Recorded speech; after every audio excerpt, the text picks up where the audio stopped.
Great. All right, so I'm not going to mute anybody. Hi, Abishal May. Great to see you, Ani. So just because we really want interaction, we want thoughts and questions. Anybody who has background noise, just mute on your own. Otherwise, we're good to go. All right, so tonight's topic is Meet Rivka Imenu. And there's a lot to cover. We're going to try to cover a good amount in one shot, one class, with the same perspective that we've had, that the Torah is not a history book, not a science book, not a story of what was. It's present, it's current, it's instructive, it's a portal for me every day to learn how to live my life. So we're going to continue along those lines. Okay, the idea of a matriarch or a patriarch of an av or em, I want to just reframe it very quickly and succinctly. An av or an em is not a role model. They're not a life coach. They're not someone who is uniquely suited or uniquely trained to do something that can impart that knowledge over to me.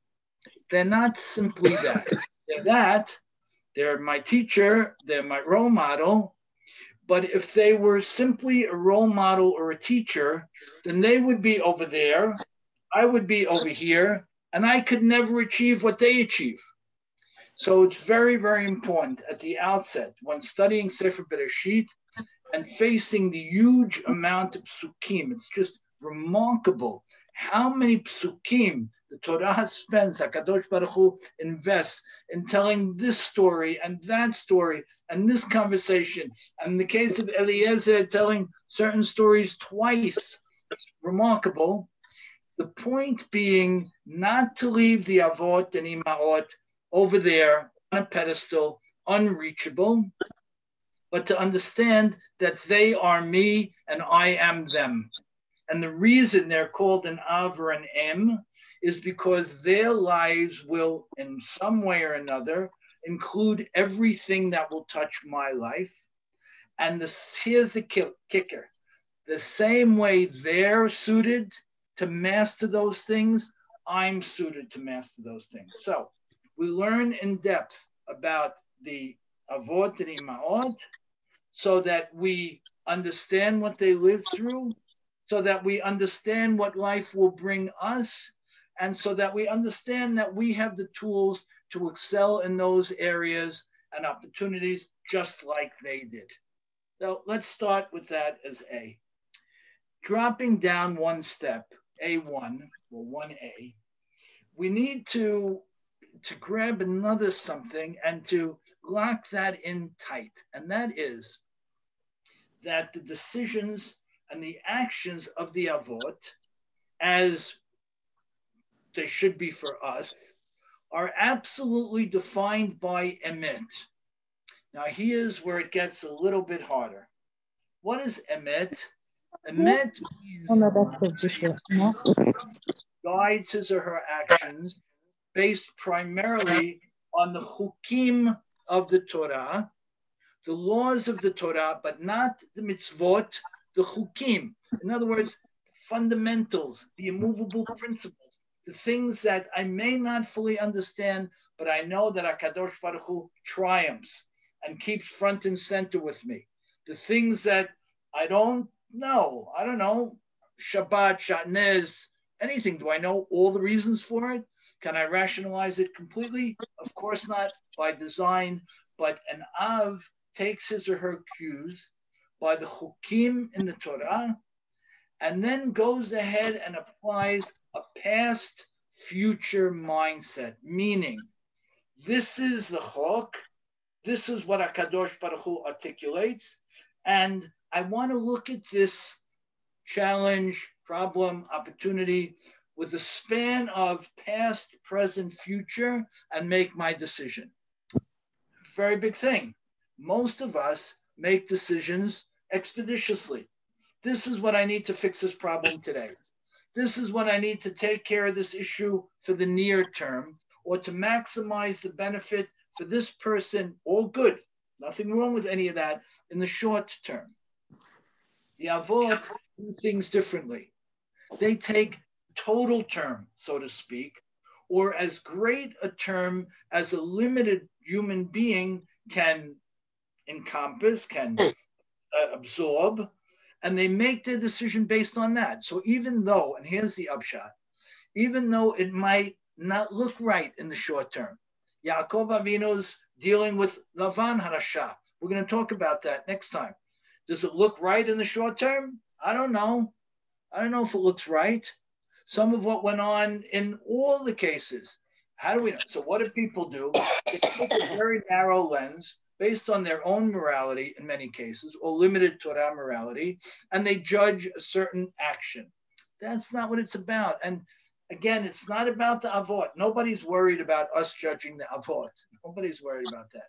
It's about us not falling into the mindset of making decisions with a short-term, limited perspective. So the approach goes like this. I have a decision to make, an important decision in my life. Yeah. I take a step back. What is the Torah's direction on this thing? Okay, I may have to look into it. I may have to ask. I may have to read a book. I may have to catch a chapter. I may have to look something up online. Now I understand the Torah's perspective on it. And we're not talking about taking weeks, but maybe taking a few hours.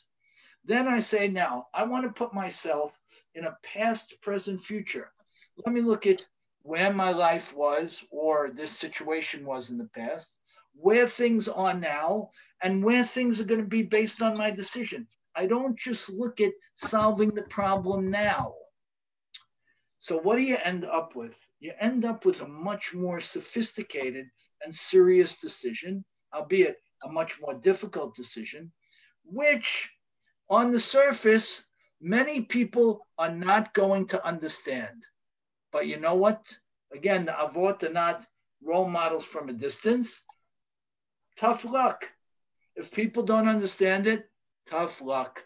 Because I've based my decision on Chukei HaTorah, the core principles of Torah, and an extended perspective of yesterday. I can't ignore where I was or where life was or where my business was yesterday.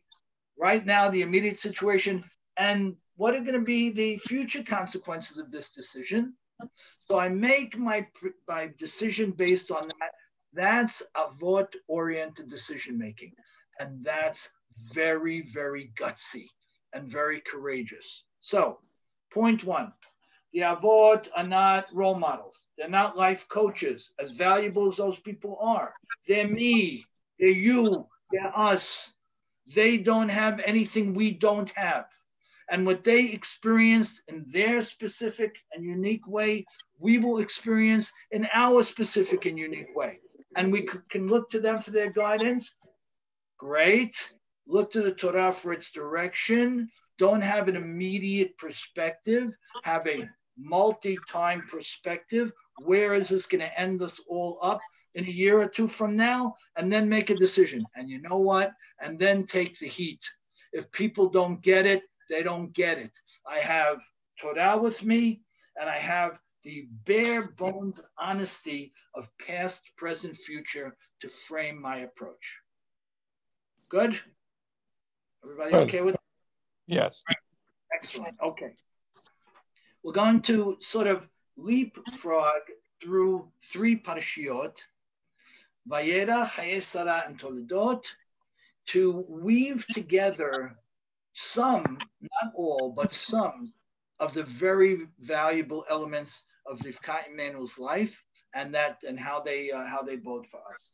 First of all, we have this strange litany of psukim at the end of Parashat Vayera, where it talks about how the brother of Abraham Avinu had children, one of whom was Betuel, right? So this is now Betuel is Abraham's nephew, and then Betuel has a daughter who's Rivka.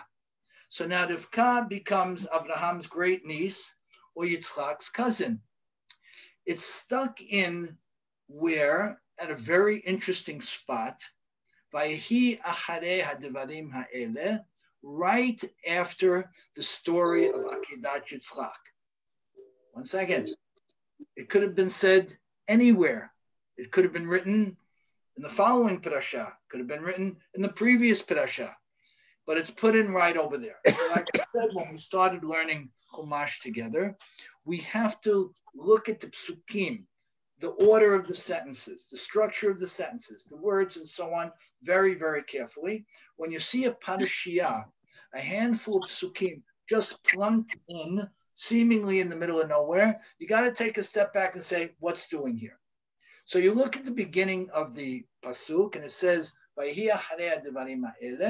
it was after these things. What are those things? It's immediately after Abraham finishes on Har Moriah. Rashi comes and says something very interesting.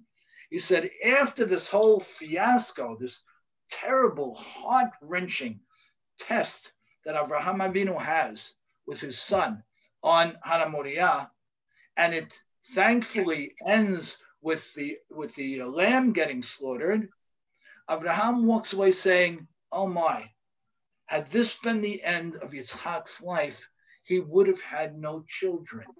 How could that be? Now, the Or HaChaim HaKadosh comes in at that point and says something mind-boggling that I remember Rabbi Riskin wrote something along these lines. I read it maybe 30 years ago. And at the time, people were having a very difficult time accepting what he wrote. What the Or HaChaim writes is that the neshama of Yitzchak Avinu was taken from him on the Akedah, on the Mizbeach, and replaced with a new neshama. And the neshama that he had originally, Lo Aleinu, could not have children. Wow. So let's see what we got. We got Akedat Yitzchak. Immediately after that, the Torah comes and tells us that Abraham Avinu has a great niece named Rivka. In the interim, the editor, so to speak, HaKadosh Baruch Hu says that Abraham was worried. Had something happened to Yitzchak, had HaKadosh Baruch Hu's seemingly his commandment gone all the way through, Yitzchak Avinu would have been born without a child. Then the Or HaChaim says, but he couldn't have children. That neshama couldn't bear children.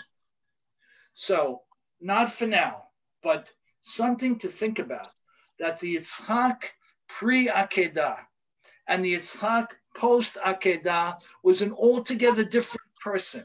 As far as the Or HaChaim HaKadosh says, he couldn't have been one of the fathers of our people.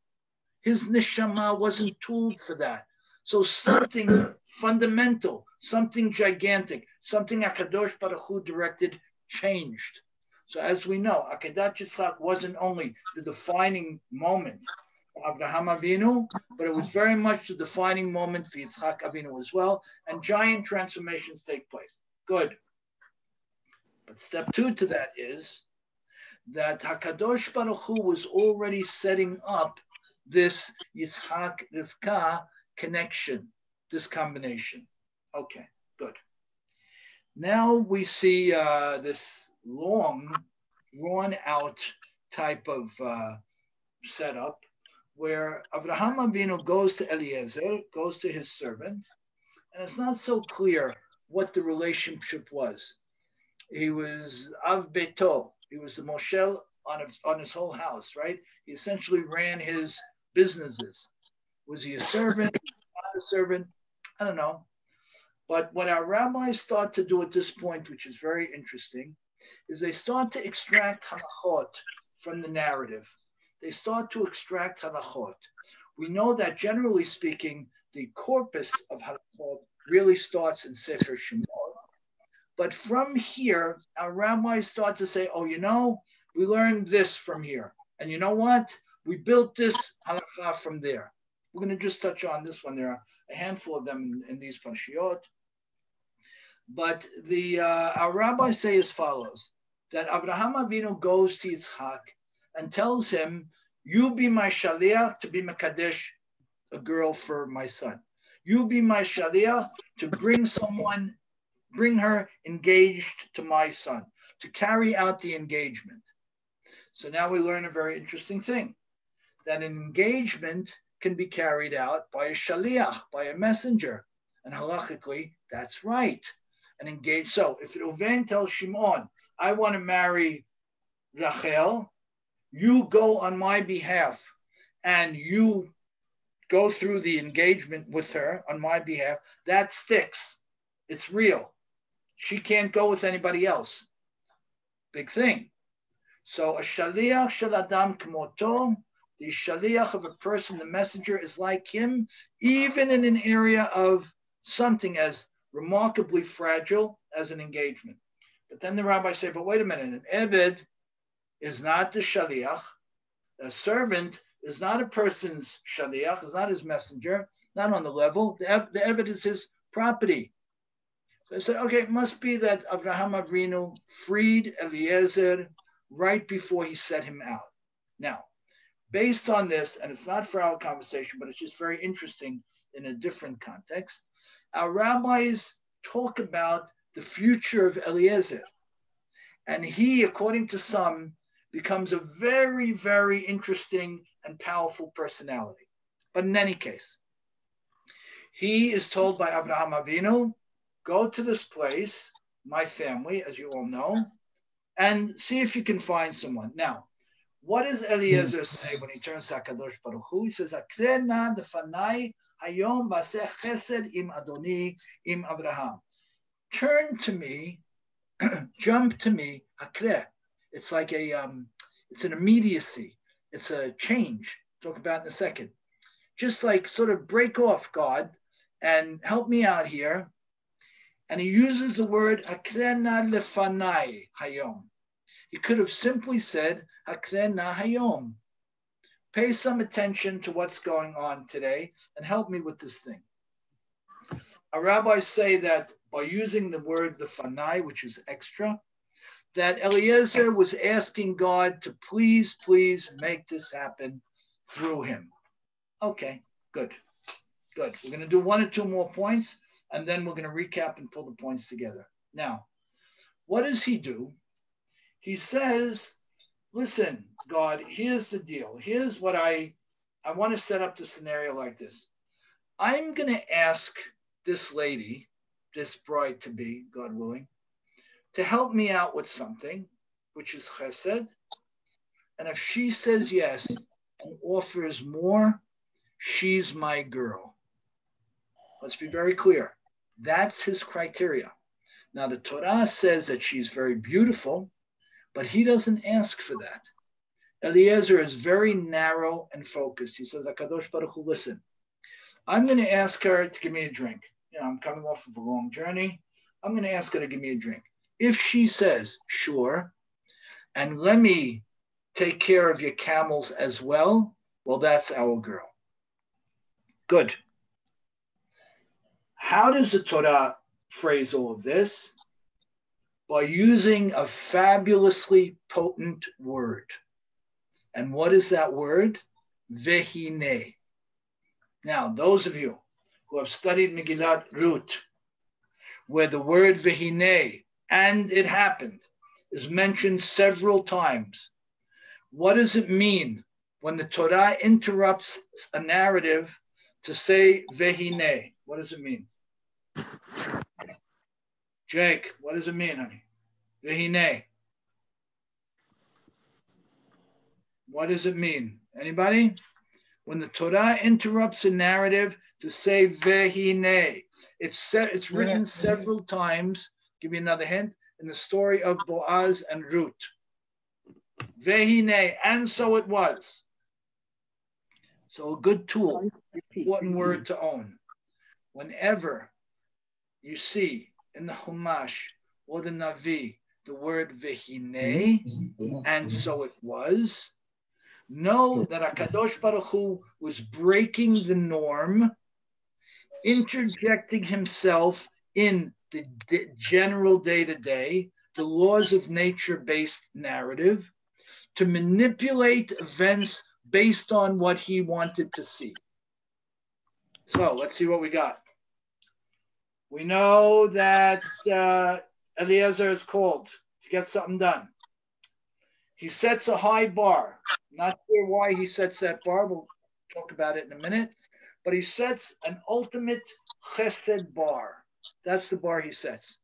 And he interjects himself centrally into this issue and says, HaKadosh Baruch Hu, my master, my partner, vested his faith in me and his trust.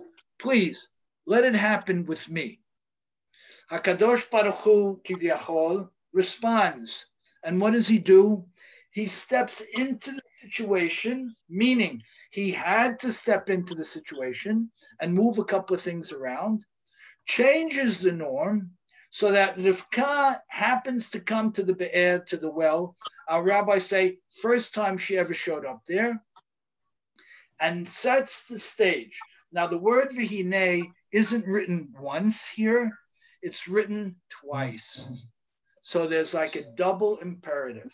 And HaKadosh Baruch Hu is stepping in to make things happen.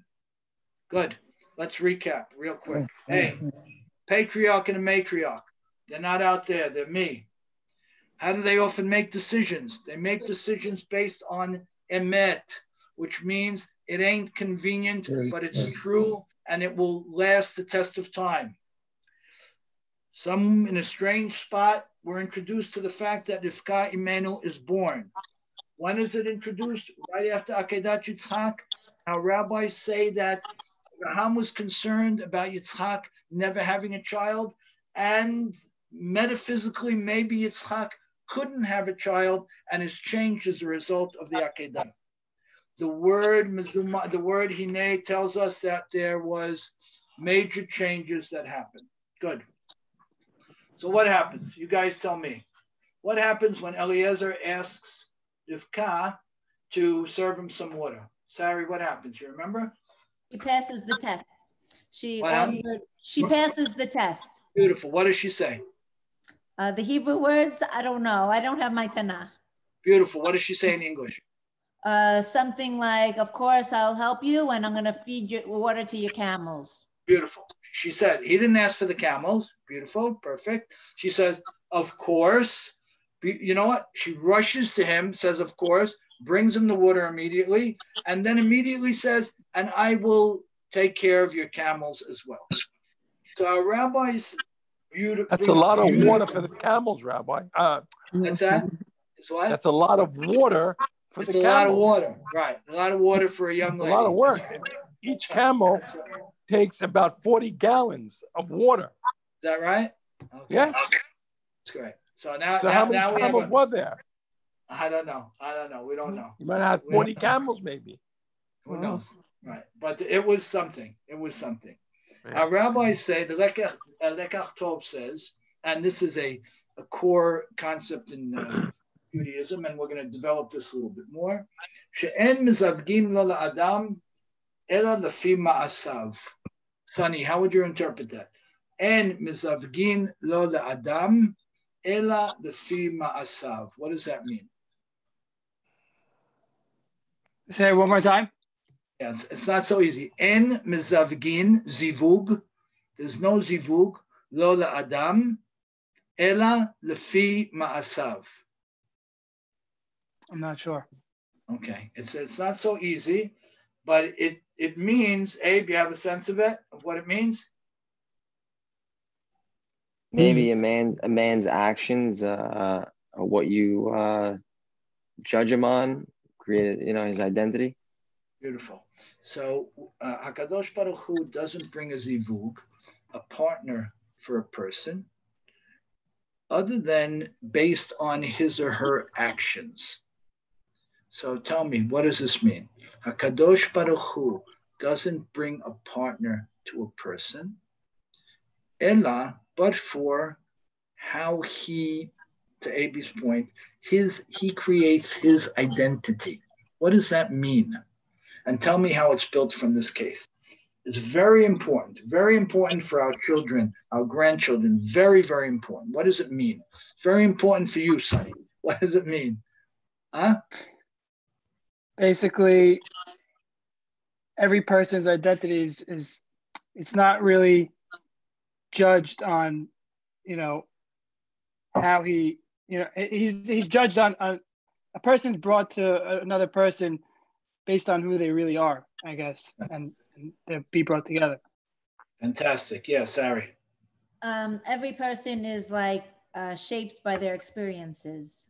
Right. But I want you to thread this needle. It's very, very important.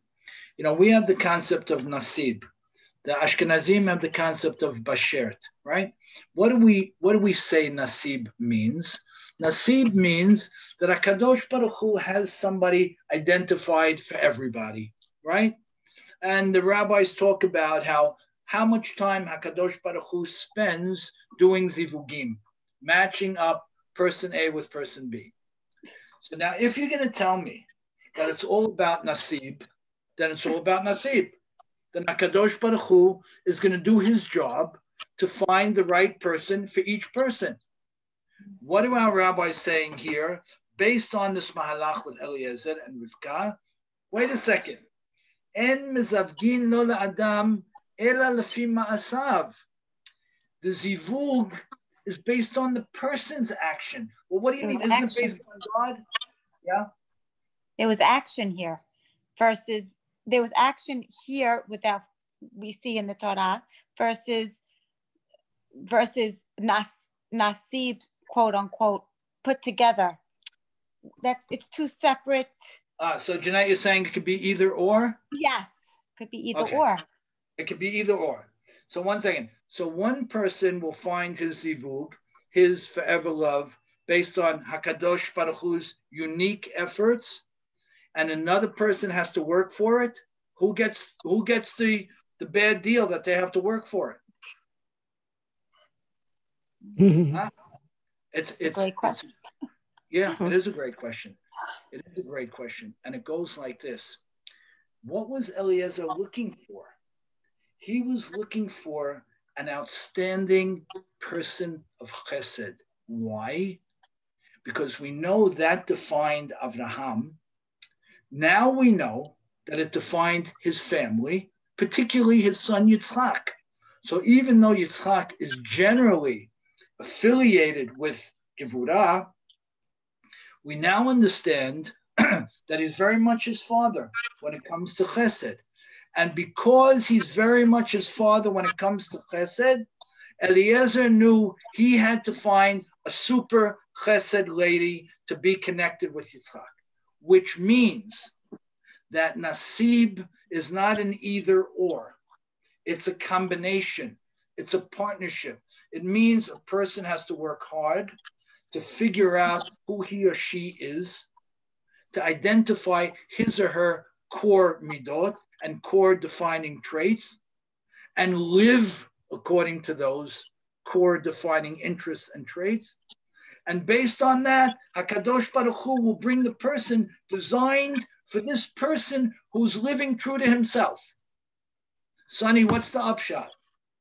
What is the upshot of it? Just to jump in, and if you're saying at the end of the day, ultimately, Rivka was chosen really to complement his character traits, and you would say that it's not necessarily chesed on his side. You could say it was complementary to if it was Gevurah, whatever it was. Right. Okay. You could say that. Good. You almost argue that it's you would want somebody complementary, not exactly what you have there, right? Okay. Right. But how do you want to thread the needle, Jake? What do you want to say here? Do you want to go by what Jeanette is saying?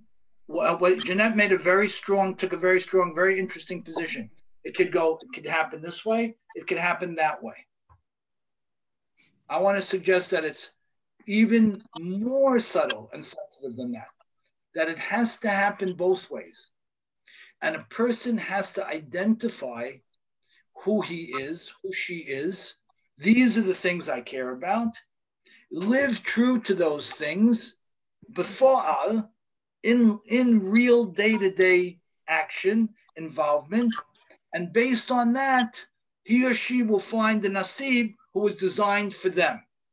Meaning, if a person is meant to be doing chesed, just to put it into our context, and for one reason or another isn't, his nasib is sitting in the Bikur Chalim office waiting for him, or some other chesed venue. So I need to be courageous enough to understand who I am so that I can live true to that, so that the person who was designed for me will meet me in that common ground. And that takes a lot of courage. For a young adult, it takes two levels of courage. A, who am I? What do I want for myself? And B, am I prepared to get out there and live it, to spend real time in it? Because otherwise, she's waiting in the Bikur Chalim office and you didn't show up. Now, as parents, it's even more exciting and complicated. It means that we have to help our children articulate what their core values are. This child, number one, loves chesed. Child number two loves sports. Child number three loves theater, whatever it might be, along with a bunch of other things. But we have to look at each child, identify those things, encourage those things, facilitate those things, enable those things so that he or she can be living true to themselves so that their nasib can be there to connect with them. We good with this?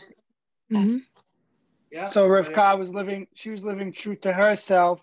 So Hashem brought her the messenger because for the sole fact that she was in her element and she was living to her true self.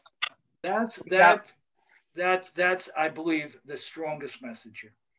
I believe that's our strongest message here. In other words, had Rivka declined, had Rivka declined, Eliezer probably would have kept going, would have continued, right? He was on a journey. He would have continued the journey.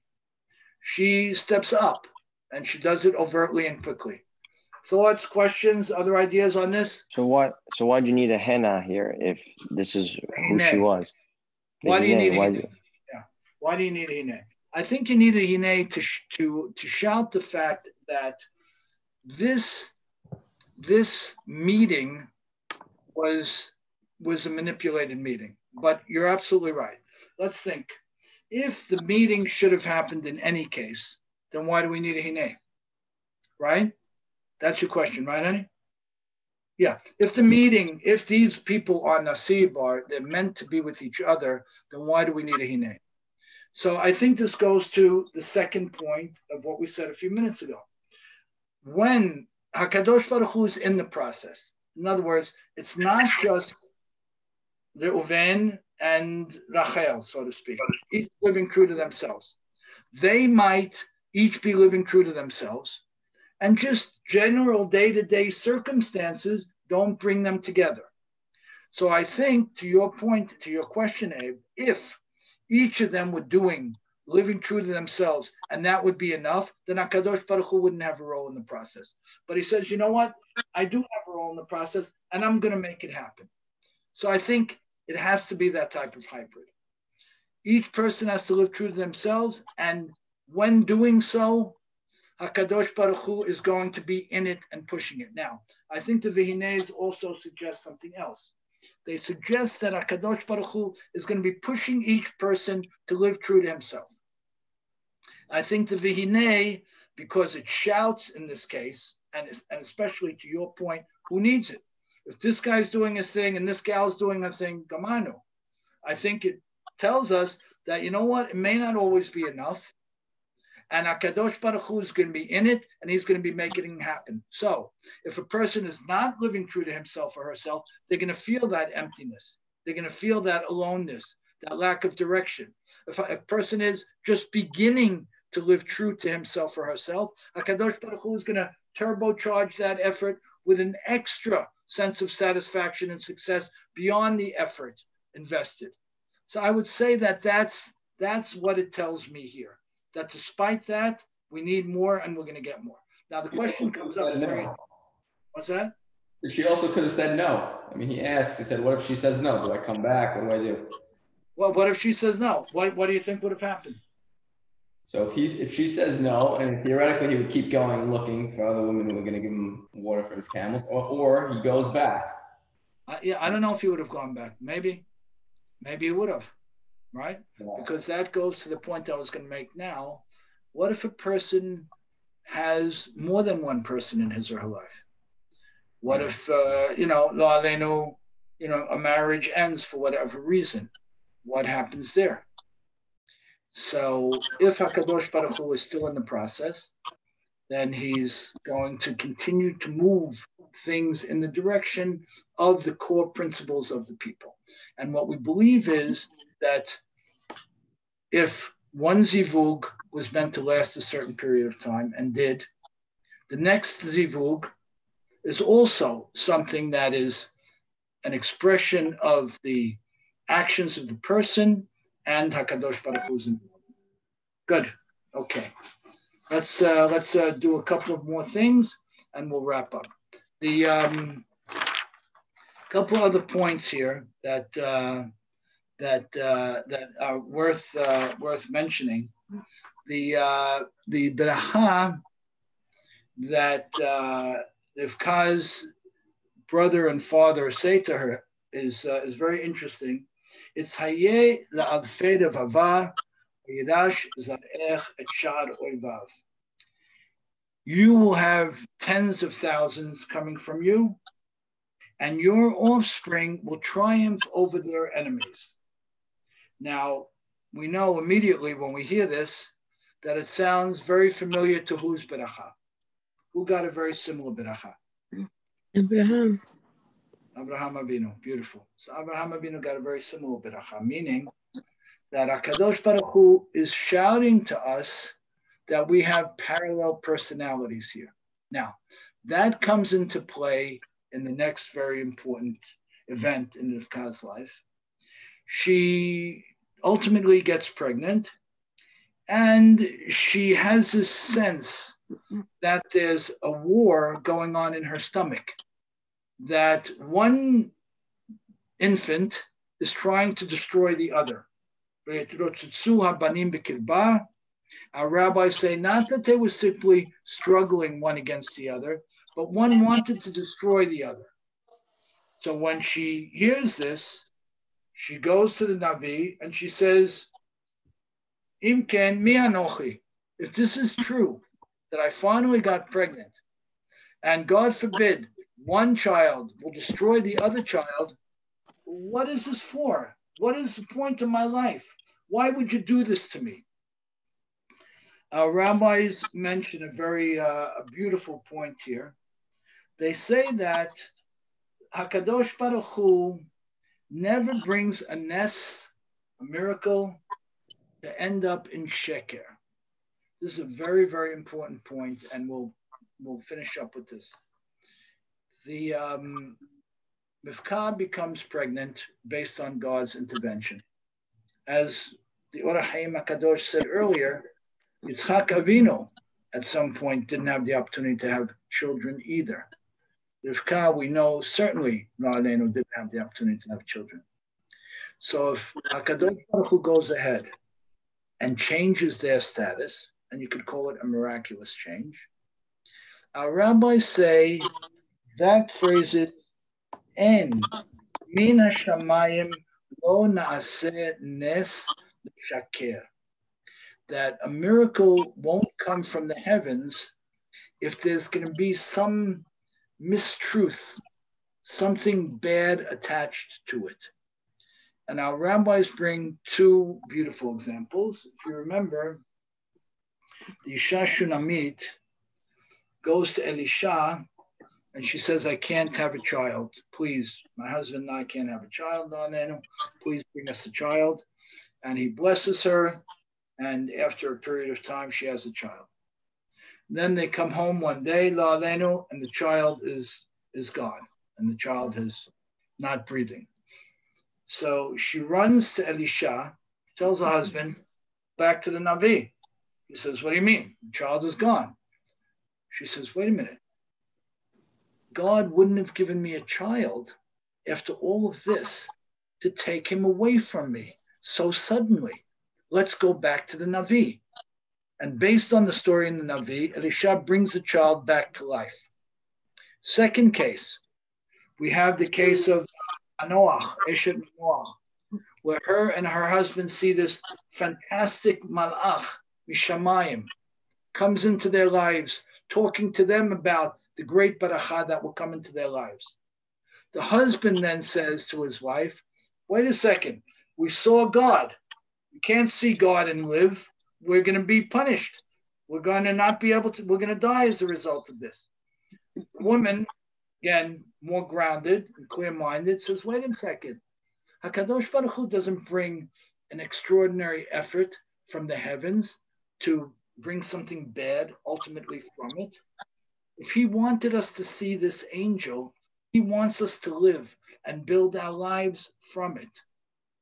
So, there's a very important message here. And I think a message certainly no less important than what we've talked about, and a life-building message that is demonstrated by the Cohen. There are certain times in life when we'll have this extraordinary event happen, this ness, this hine moment, this something that might have happened, but might not have happened, or that was absolutely extraordinary happening. What's our perspective very often? We discount it. We talk it down. We distance ourselves from it. We give it less power and prominence in our lives than it deserves. But what the Torah is saying here, Himina shamayim lo na'aseh nes l'shaker, that if something remarkable, exceptional, extraordinary, out of the ordinary happens in our lives, get behind it. Have faith in it. Believe in it. Chase it. Follow it. What do you mean? It's so easy to discount things. Oh, that was a crazy coincidence. We play it down. Huh? We play it down. Exactly.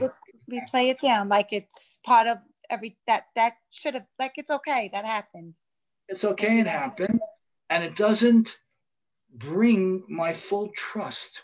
Right. I don't have the confidence to say, wow, HaKadosh Baruch Hu did a Hine moment. He stepped into my life to make something exceptional happen. And maybe it happened sooner than it should have. Maybe it happened more overtly than it should have. Maybe it happened in a more whatever way than it should have. Whatever it was, to bring about a Hine moment. Because we know that it wasn't copacetic. It wasn't according to the basic mahalach of life, the basic day-to-day. When things like that happen, we should be awed by them. We should be inspired by them. We should be strengthened by them.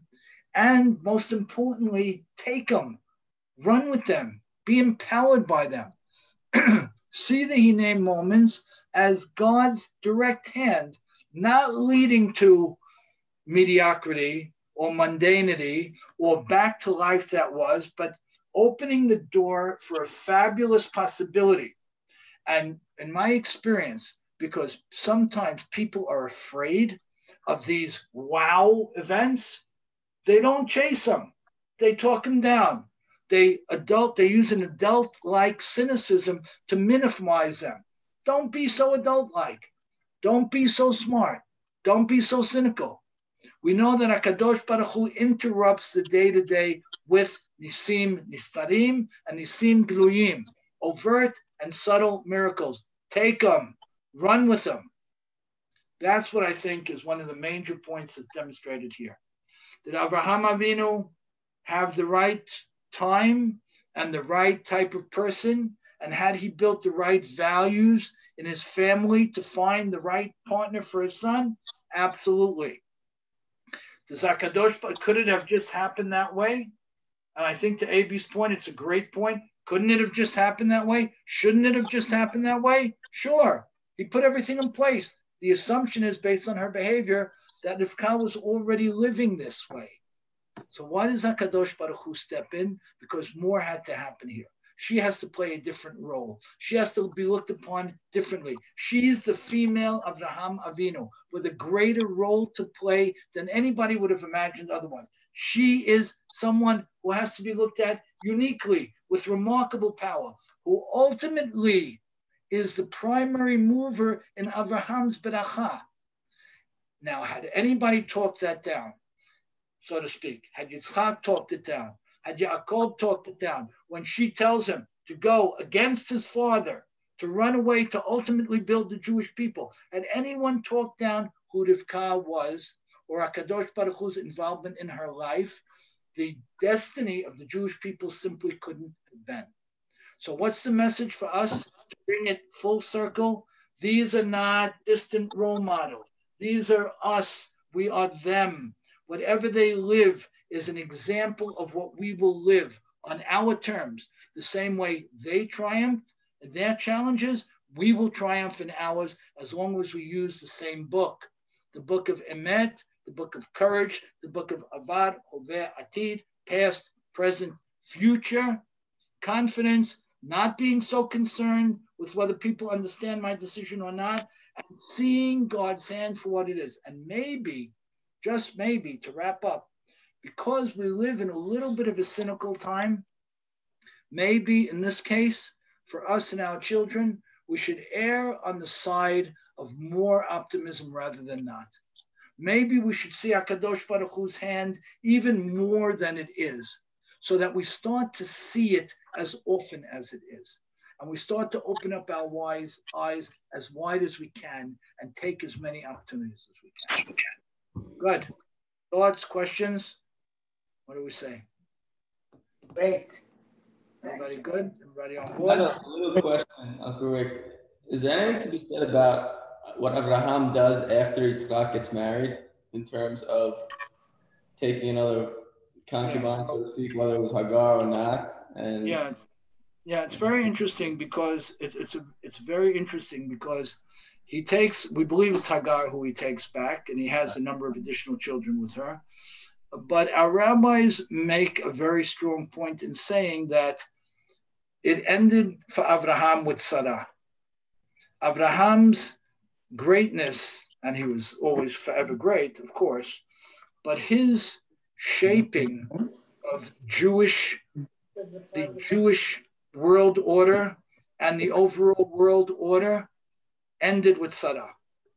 So the Torah makes a point of saying that he lived and he had more children, but these children, not players. right. And even though he lived decades after her, we don't hear anything, which is remarkable. But our rabbis say that it speaks to, because we know so little about Sarah Imenu, so little. We're told so little about her. It really speaks to her greatness and her ability to embolden him. I'll tell you a very quick story. You know, my father, alav hashalom, was a very, very strong person, very much a leader for the overwhelming majority of his life. And then one day, my mother fell down, broke her hip, and was immobilized. I'll never forget it.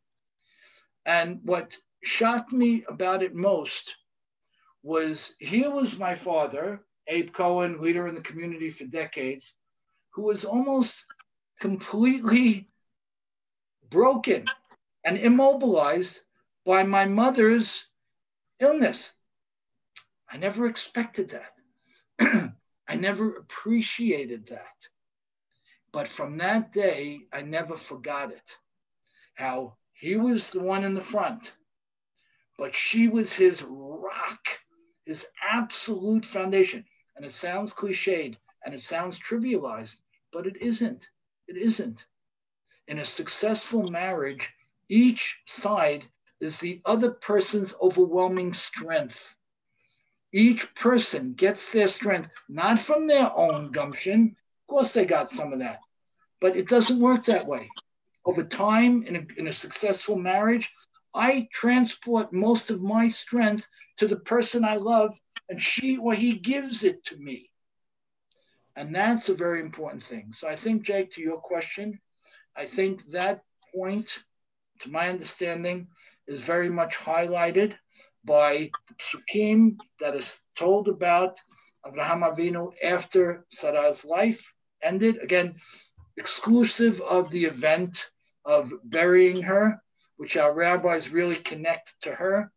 But once that was done, it's pretty much Very little. Very little, if anything. Good. Any thoughts?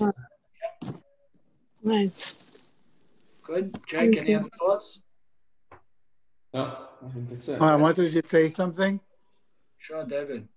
I noticed that from the Imot, you know, Sarah, Rivka, Leah, and Rachel, 3 out of 4 of them were barren for so many years, and they're such great people. Why 3 out of 4? It's amazing.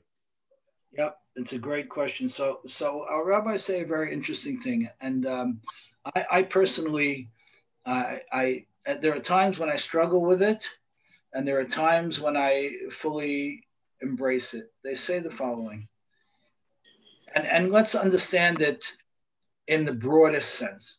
They say that every neshama is born complete, fully healthy, fully everything. And then HaKadosh Baruch Hu comes around and starts tinkering in order for a person to grow into his or her own.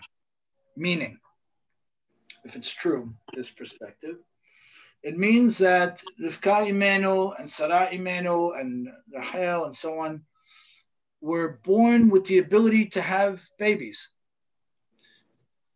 And HaKadosh Baruch Hu then takes that away. Not that they were born without the ability. Everybody is born with all the kochot. And then, according to this opinion, HaKadosh Baruch Hu steps back in and yanks some stuff back. Why? Why? Because based on having a full deck, the person won't grow to be the person that they can be. That sounds very trivial. And I'm not trying to trivialize it at all. Because everybody, all of us in our lives have faced great challenges, and no, we don't want to face such great challenges, right? And we don't want to simplify those challenges or write them off in a silly type of way either. But what we do want to hold is there is a certain plateau of individually defined greatness that each person has in his or her roadmap book. And HaKadosh Baruch Hu is going to stick his hands in a Hine type of way, in all different types of ways, positively and otherwise, to move that along. So it's hard to do sometimes, because it says that sometimes a certain amount of pain is essential for a person's growth. But what that demands is that we don't say things like kapara, which enable us to quickly dismiss what happened. We don't do that, because that would be dismissing God's involvement. We say maybe kapara at certain points, but we don't say it quickly. What we say is, wait a second, HaKadosh Baruch Hu loves me, wants my life to be fabulous. I want my life to be fabulous. I'm taking a little shot to the head here. That shot to the head is meant to make my life more fabulous. Is there a message here? And that's how I would approach your question, David. Okay. Very good. Any other thoughts, questions? Sarah? So, I mean, I guess you brought it out like the first time. It's the first time I recognize this, is that the Torah is basically written for the Jewish people, because its history is only about, our lineage. It's not about, anything else. Yeah, that's right. And it's a little hard to think that way, because we're American, and it's been this ability to feel incredibly privileged is looked upon as a negative thing, but it's not. And I think I think what it says is the following: everybody on this class and all the people we know, so to speak, in the community and so on, are part of this privileged minority, super minority. And that means I gotta be thrilled about it and celebrate it, and I have to run with it, right? I have to run with it. I think let's all start with saying, you know what?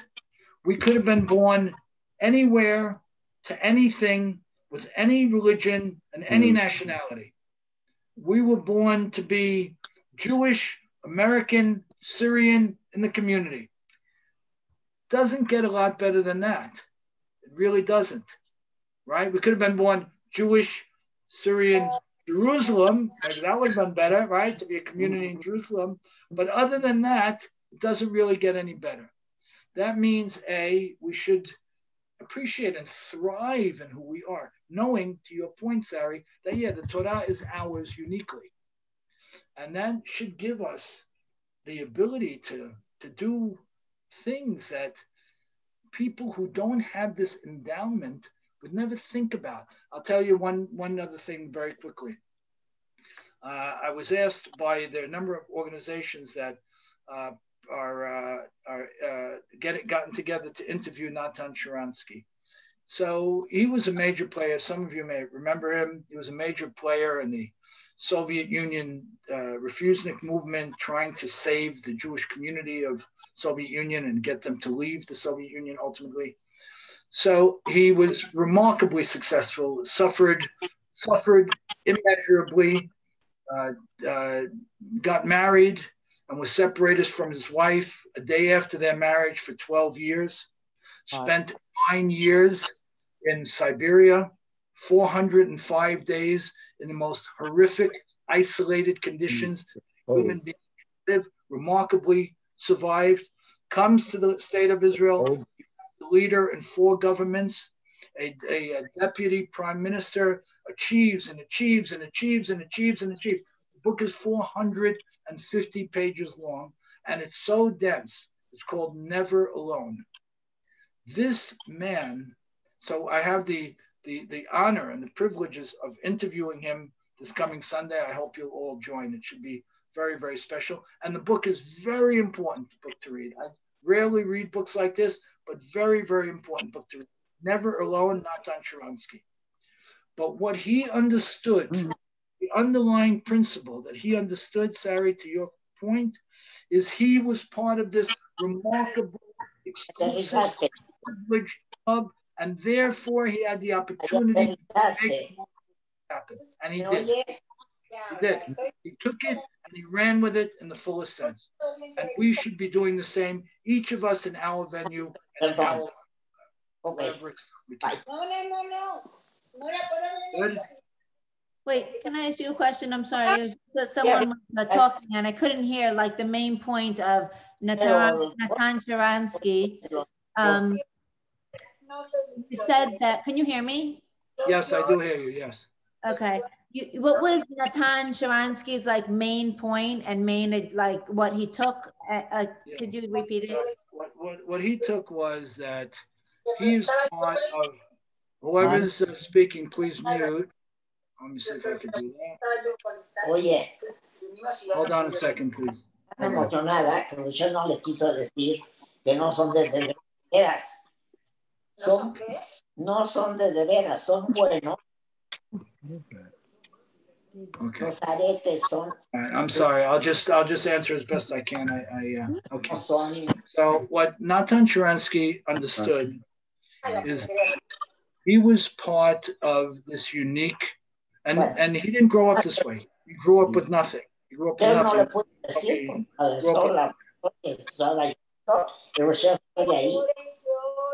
Please mute your phones. Please mute your phone. Okay. El detallazo fue de todas. El detallazo fue de Vivi, de Churi, mío, todas. Les dije, tengo aretes allá preciosos que le encantaron a Raquel y le encantaron.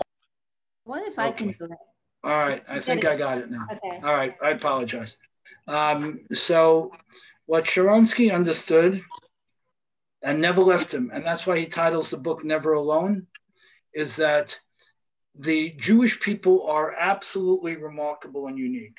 And he needs to discover that uniqueness in everything he does. He needed to discover it on a personal level, on a family level, on a communal level, on a national level, on an international level.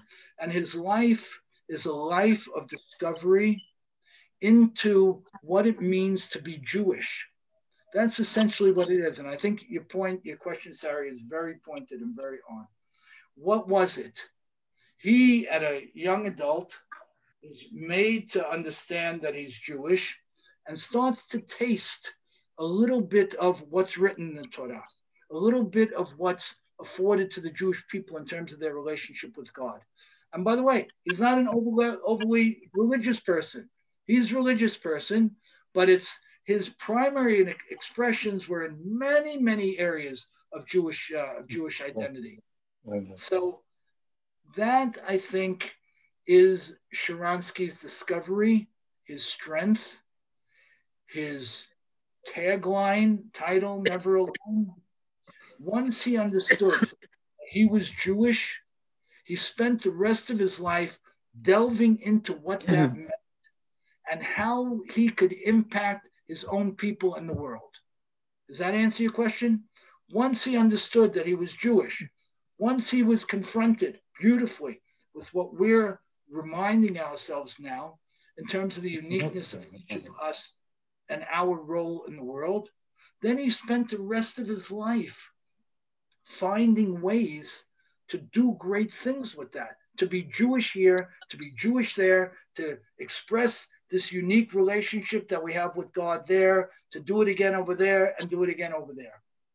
And what he found, and I think what we'll find as well as we continue doing it in our own lives, is the world bends to this type of perspective.